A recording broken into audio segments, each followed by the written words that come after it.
now we're in Istanbul.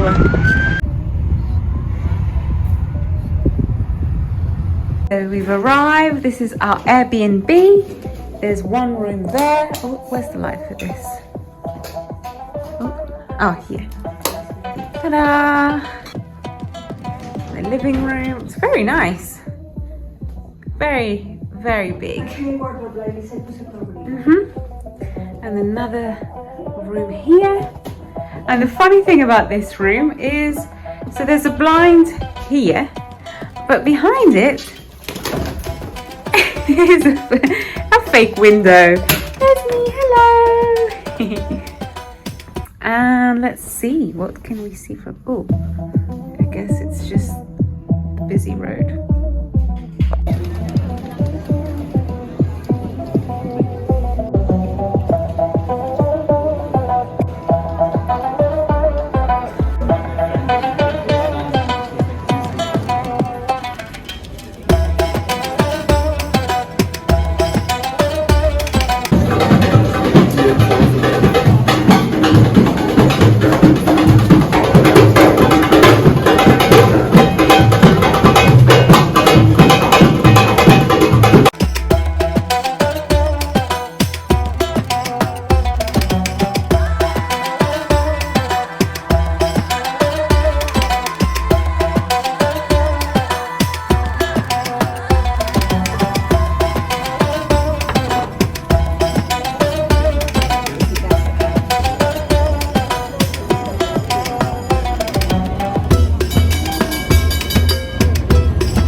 Yummy.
I'm good. I realized I haven't checked in with you guys, and I'm now here in Istanbul. My mum is making fun of me. But yeah, we're here in Istanbul with my husband now and my mum, and we're just exploring. We're here for 4 nights, so 5 days in total, and we're having so much fun. So this is our second day. I didn't really have enough time yesterday to properly say hello to the camera, but yeah, so yesterday we sort of just landed and came straight to this Airbnb, which I'll show you a bit of what it looks like. And it's really nice. It's very nice, but it's quite noisy, especially like our room. It faces the main road straight away, and there's just so much noise that comes from there at night that we really have trouble sleeping. And then I think around 6 a.m. it's the call to prayer. Sorry if my camera's wobbling, but I'm just holding it. Yeah, and today we went and had breakfast. We tried to go for we weren't sure if we wanted a big Turkish breakfast, but we decided against it, because it was just so expensive. It looked like we were just trying to see if it was enough, like good value for money for the price and what they were offering. And for this, like at least where we went, we just thought, oh, maybe not. So we ordered omelets, which were really nice, and I think it was plenty, because I think sharing a Turkish breakfast was going to be so much food anyway. So yeah, we had Turkish omelets and tea. They do amazing tea here. I'm loving the tea. My one this morning was cinnamon with lemon and apple and some honey. It was delicious. I'm definitely going to be recreating that when I get back home. After breakfast, we then, because we're staying on the other side of the bridge next to the Galata Tower. So it's a bit, it's very nice this side, because there's loads of cafes, loads of restaurants. There's just so much to see. Very hilly though, very hilly. But it's just so nice. All the buildings have something at the bottom. Like every shop has something to see. So many lights, and obviously souvenir shops, and it's just so wonderful. So yeah, so we then went onto the other side, which is where like the two main mosques are. I think the Blue Mosque and the Hagia Sophia, if I remember correctly, that's what it's called. Yeah, so that way we went, because I think there's more to see there. So there's the bazaars there as well, but because it's a Sunday, most of it is closed. I didn't know things were going to be closed here on Sunday. None of us actually thought things would be closed, but they are. Most things are closed. So when we went, we just thought we'd walk over the bridge. The bridge was lovely. So many fishermen fishing, and they were just catching, I think they're just catching any type of fish they kind of caught, which I'm not sure it's very sustainable, because a lot of the fish were tiny little things, which is sad. But anyway, yeah, there were loads of fishermen. And then when we crossed the bridge, that's when we just walked around the area. And then we walked into the Spice Bazaar, because that one was actually open. And yeah, we were just hassled by all the people trying to get us to buy something from their stalls. By, hello, where are you from? What do you want? Come look at my shop. And we're like, thank you, we're fine. But no, come in, we have tea. Come, try. Where are you from? Everyone wanted to know where we were from. But anyway, it was funny. And a lot of people mistook me for being Turkish as well. They're like, you're Turkish. No, I'm not Turkish. It was funny. I do sometimes get that sometimes, which is funny. But anyway, so yeah, we walked around there, and then we didn't realize. So after the bazaar, we were wandering around, and we said, oh, I think the Blue Mosque is open. Why don't we just go in and visit? Because everything else was closed. Might as well do something on our list that we had pending. So we walked over to where the Blue Mosque is, but we didn't realize that there's also a marathon going on in Istanbul here today. So the area where they were running was kind of closed off, and it was literally on so the mosques are on this side, but we were on the other side. So the barriers that were located for the runners was literally blocking the way. So we asked the policeman on how to cross over to the other side, and he was like, oh, you just walk 300 meters and you'll see a bridge, and then you'll walk over to the other side. So we were like, okay, sure. So we started walking, and there was so many people. This is one thing that we realized from yesterday, like the amount of people that are here is insane. Like, it's honestly, it felt like Rome just by how many people there are. So we started walking, and then getting closer to the bridge, we realized how small the bridge is. It was obviously just like a makeshift bridge that they obviously put there because of the marathon. So we were getting close and we just saw the amount of people trying to get on that bridge. And we're like, oh gosh, that is a lot of people. And then we're like, okay, so it looks like that's the only way to cross over to the other side. And by this point, we only had an hour to get to the mosque before it closed for prayer, because I think the mosques aren't open for visitors during prayer time. So we were like, oh, we have an hour.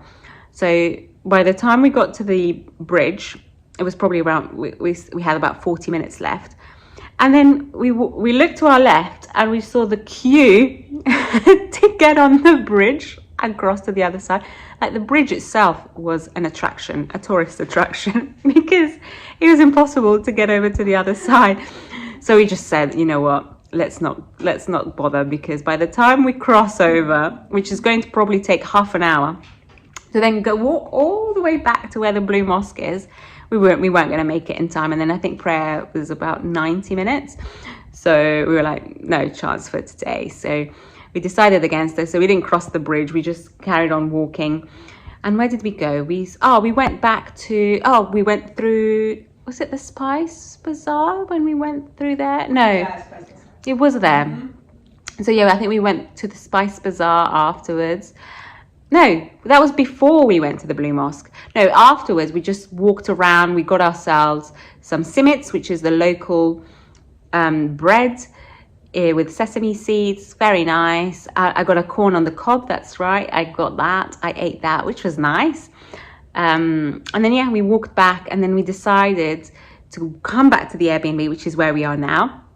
So we walked back on the bridge, but this time, instead of going over the bridge, we walked under it, because under the bridge there were like loads of restaurants, and it was quite nice because every restaurant there was serving the fish that was being caught. And again, they were like, come in, we have the best fish in the area. And we're like, we're fine at the moment. But yeah, it was very funny. So yeah, we made it back, and I think now we're going to go to an area which is about 20-minute walks from here, which is meant to be very cool and trendy with lots of cool, nice restaurants. So I think we'll have dinner there and call it a night for today before properly planning our day tomorrow. I think tomorrow is when we'll conquer and see the Blue Mosque. We'll also try and see the Grand Bazaar, because obviously we didn't see that today, and a few other things. Maybe we'll go then catch the metro to another neighborhood in the area and explore that. But yeah, that's pretty much what we've been up to so far. We're really enjoying it, having lots of laughs, and it's so wonderful to be here with Jacob and my mum, and it's wonderful.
We're now on the ferry and we're going over to the Asian side.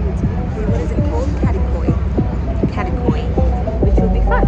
We were staying in the Europe side and now we're going on to the Asian side.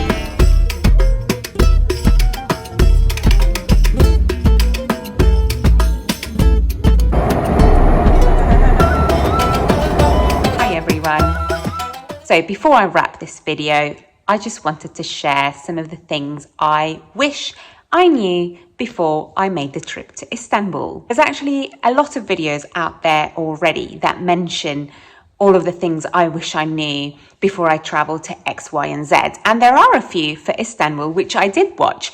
So because I love researching and finding out a bit more about the places I'm going to visit, I watched those videos and took note.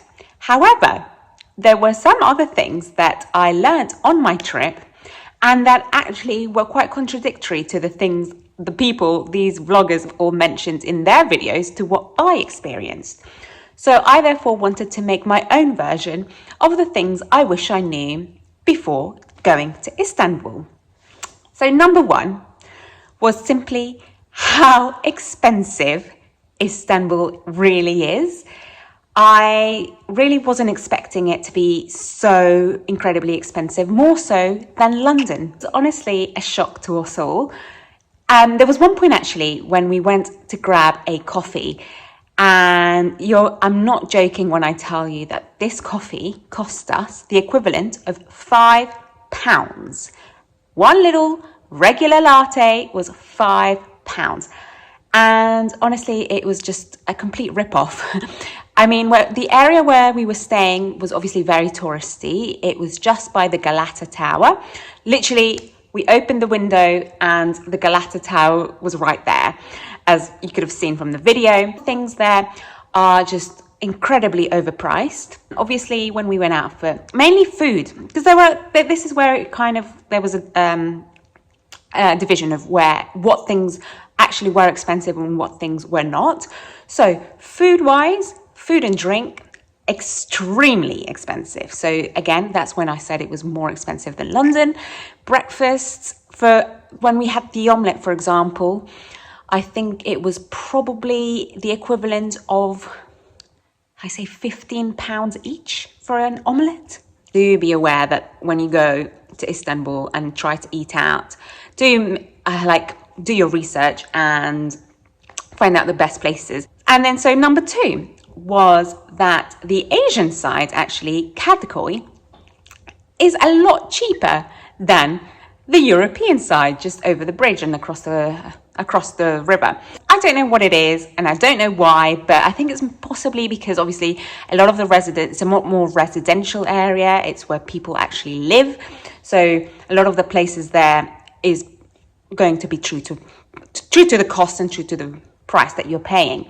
So a lot of the meals that we ate there, even though, for example, it may be the same cost for price, the actual portion of what we were given reflected that. So the food was a lot of the times humongous and absolutely delicious, but it made more sense and you justified the cost a bit more. Number three, don't exchange your money in the UK or from wherever country you're from.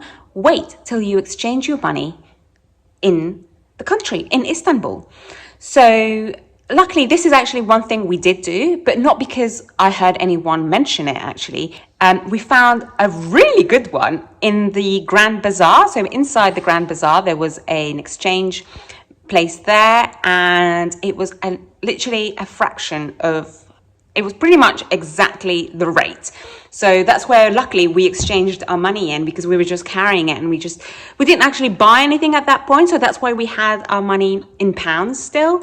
And when we saw how good the rate was, we were like, right, we need to exchange it now. So I'm glad we did that, because I'm such a frugal person. I always want to get the best value of my money. So when we found that, I was like, yay, I was so happy. Number 4, although it should have been probably number 1, because it's how you start your trip. But anyway, a lot of the things and a lot of the blogs even that I read of how to get from the airport into the city were take a taxi. It wasn't like we weren't being ripped off, but it like the price for it was kind of a bit of a rip off. Anyway, at that point we were like, right, we need to make sure we have enough cash back to take for like the journey back from the city back to the airport on our last day.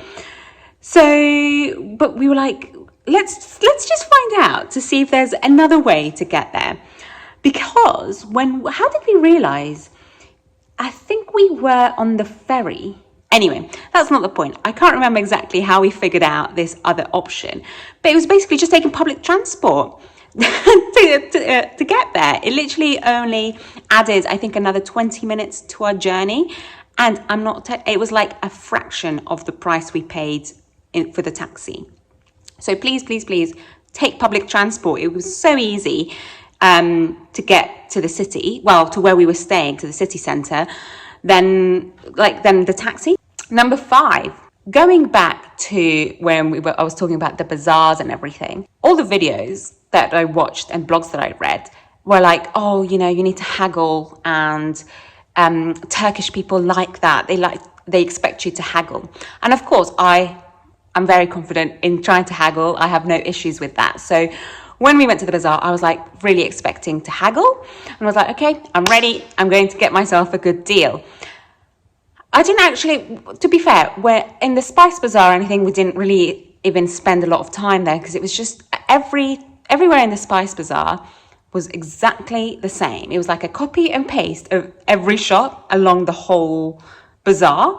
So actually, a sort of side note, that was also another thing that I saw someone mention, where like, oh, the Spice Bazaar is a lot better than the Grand Bazaar. So I was really having high hopes for this Spice Bazaar.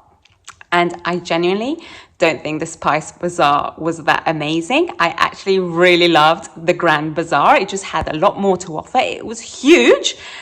I preferred it by a mile. Like, it was just so much better than the Spice Bazaar.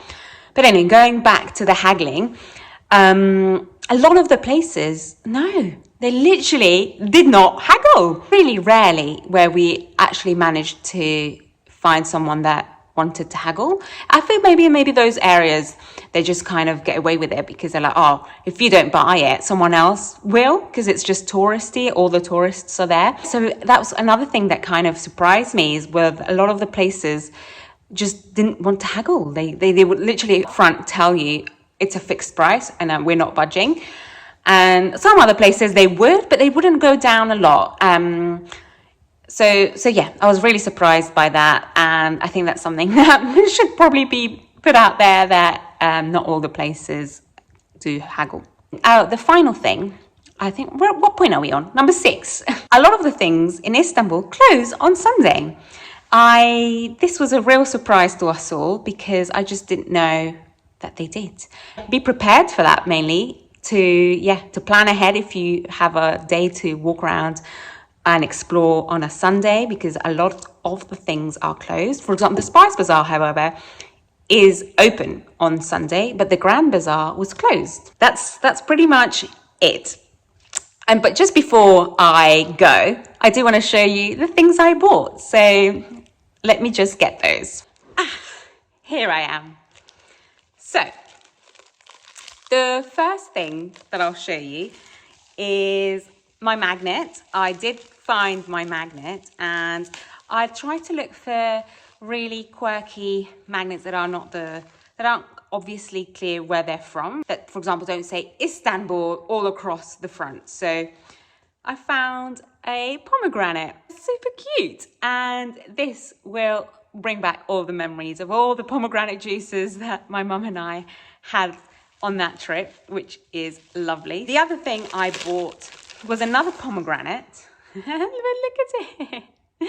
It's so cute. But this, so it's a ceramic, and it was actually from this handmade ceramic shop. Yes, actually there it is. It's from Art Balat. So it was from the area in Balat, which, by the way, is stunning. When we popped into that shop, I got myself this little teeny tiny pomegranate, which actually is not just going to be a sort of ornament to place somewhere, which it can be. There it is.